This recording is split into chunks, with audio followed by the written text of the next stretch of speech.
Hello and welcome to another live coaching. How are you doing? How is your week going? What is up? Let us know in the chat. I am back on Maui.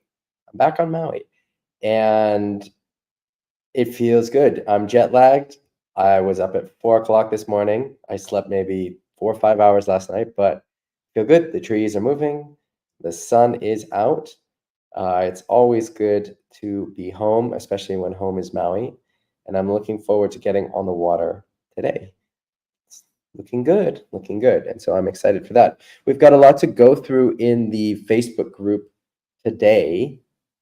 There's some interesting discussion, some discussion about bottom turns, some other things going on. So we have a lot going on in the Facebook group. I'm gonna jump into it pretty soon, but I want to do some hellos first. So if you're joining us, say hi in the comments. Let us know that you're here, where you are, where you're joining us from, and if you sailed this week. If you didn't sail this week, are you going to sail this coming week? Let us know. I'm going to get the Facebook group ready to go. All right. Here we go.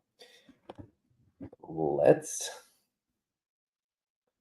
get this shared in the group as well.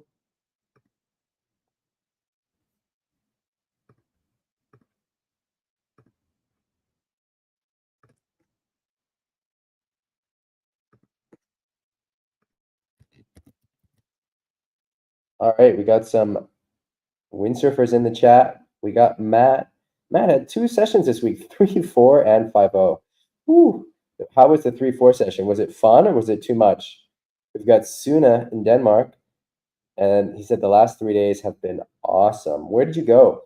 It looked like the forecast for Klitmuller was pretty good. Handsome area was pretty good. But I think you were to the south. So how was it there? Just doing a post in the group. We are live. Alive.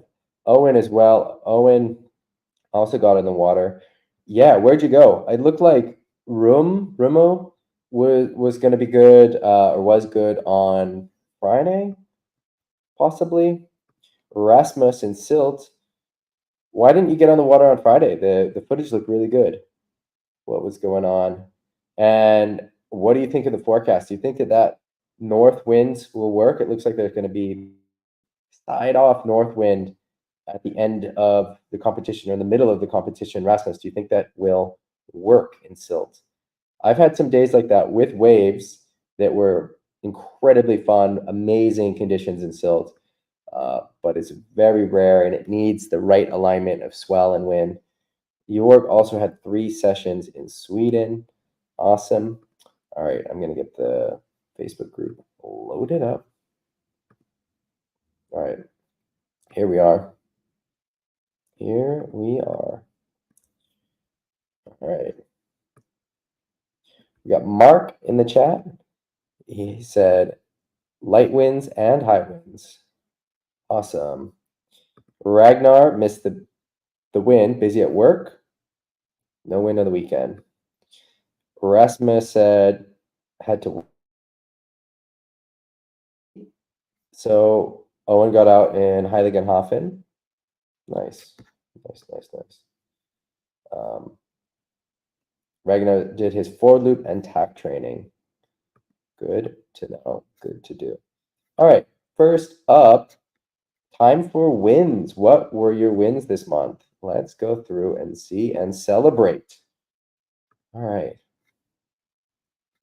First up, we got Greg. He says he further improved the consistency of his tacks on both tacks. Initiating from poor tack is still his weaker side, but getting better. There's nothing like practice to make those tacks. Alexander says Shakas are finally started to spin around here in the gorge. Ooh, let's see. Looking good. Wow, made it. Damn. It's nice. Shakas are difficult. Something that I find useful with the shaka, but it really depends when I'm doing it. I wouldn't say this is a hard and fast rule, but it's something that can help, is looking as you're taking off, instead of looking in the direction you're going, looking over the sail. And that can help get your body leaned over forward enough. But looks pretty nice. Pretty nice. Love it. Steve Thorpe, 2 days left. Nicholas said he got around the board to the point down in the water on the back loop today. Was still on the side, so couldn't complete it, but stoked to be 90% there. Awesome. Thomas says 15 darts, 3 180, semifinal. I don't know what that means. Sounds like a good thing, though. Mark got out of bed and his back didn't hurt. It's good. And we got G. Luke. The York says his highlight was the masterclass in Denmark. Yeah, it was pretty good. Han said that his uphauling on his 10 liters, struggling for 30 minutes, catching a wave in extremely light winds, and then went out on the windsurf. The wind was persisting on the waveboard until he got that first wave. Yeah, there's so many wins once you start getting creative and looking at how you're training, looking at how you're sailing. Getting out in difficult conditions and catching one wave is a win that I love. I love going out on days where there's almost no one out, maybe actually no one out, and it's a struggle. And the struggle is just to catch one wave, and you get the wave, and that is an absolutely amazing feeling because you persevered, man versus sea, all of the above. Suna had 3 days on the row. Different spots. Awesome. Love it. Dennis. Drowning at work, but getting on the water and not drowning on the water. You can drown at work, just don't drown on the water. Dom. This is a pretty nice shot. Nice. Looks good. Looks good. Owen is also in the Windsurfing Masterclass in Denmark, and Mark as well. Yeah, we had some good times. Owen says Southeast is coming this week. Kegness looks good. And Kevin says he just got home from 2 days at the Mayo Mayhem comp in Ireland. It was a lot of fun, great crack.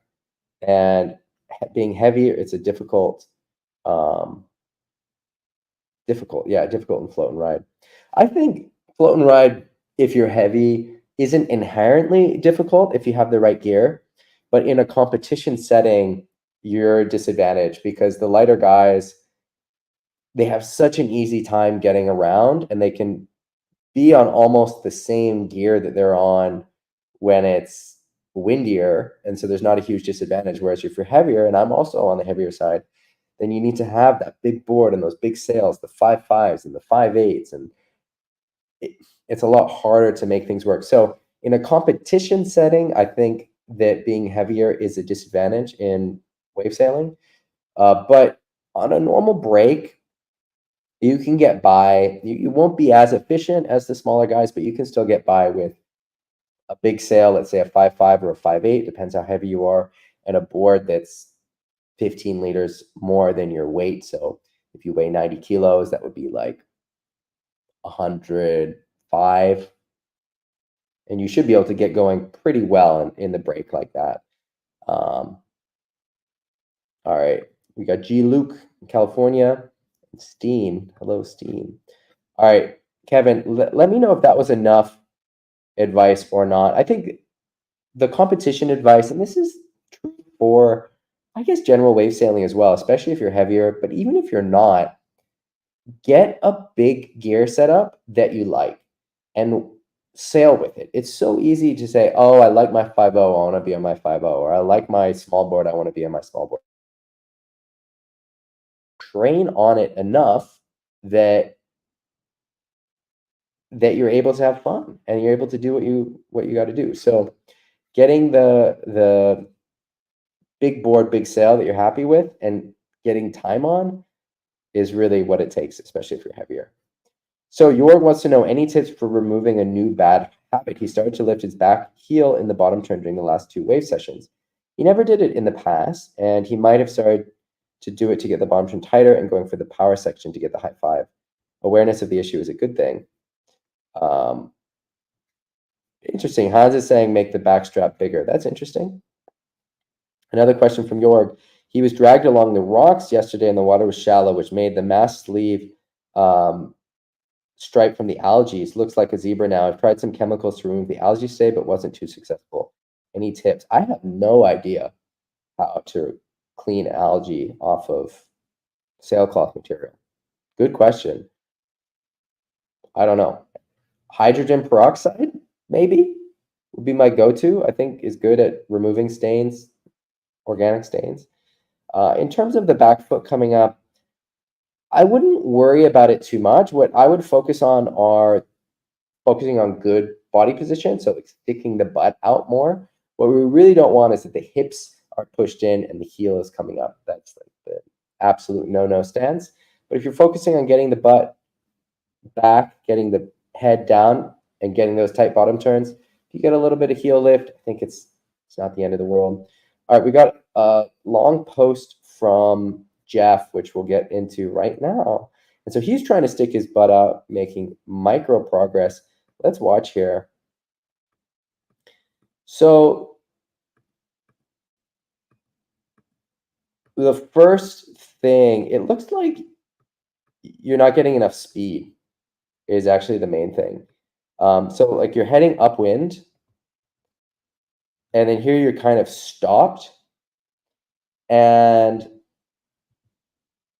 then dropping down, going into the bottom chute, which isn't terrible, especially if you have a lot of power in the sail.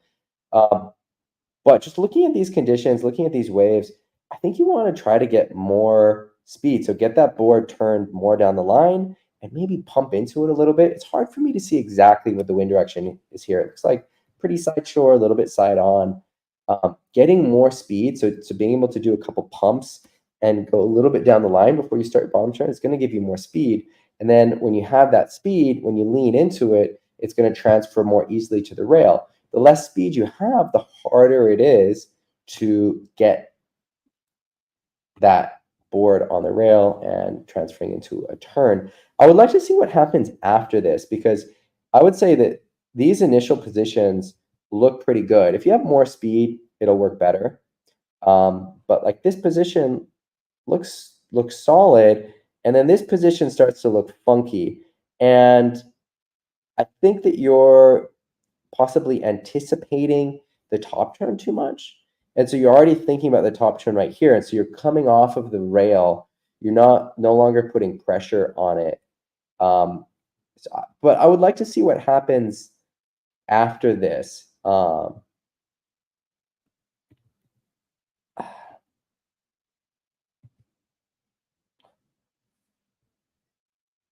Also, it could be that you're pulling in on the sail maybe too much, and you want to push that sail away from you more. I'd like to see the rest of the sequence. Is that possible? Oop. Let's get back to that post.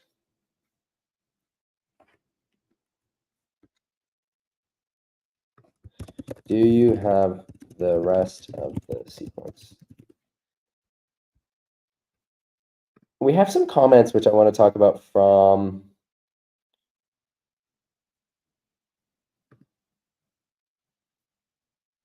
yeah, I mean, so you can push the sail away from you more. You don't want to be holding the sail close to you in the bottom turn.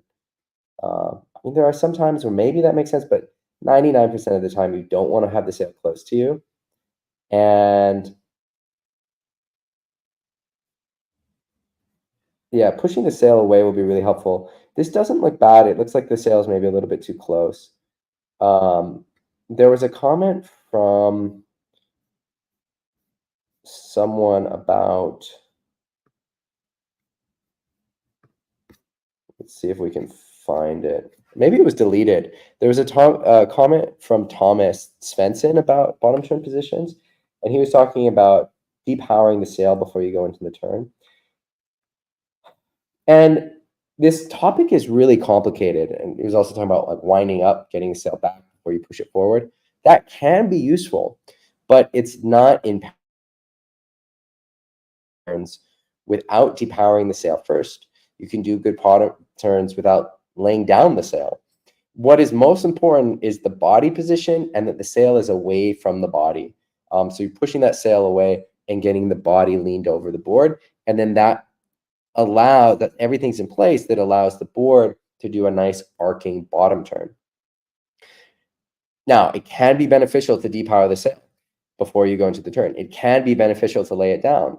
It can be beneficial to do a whole bunch of things. But the most important things are that the sail's away from you and that the body's getting over the center line of the board, that you're getting leaned over, and that you have speed.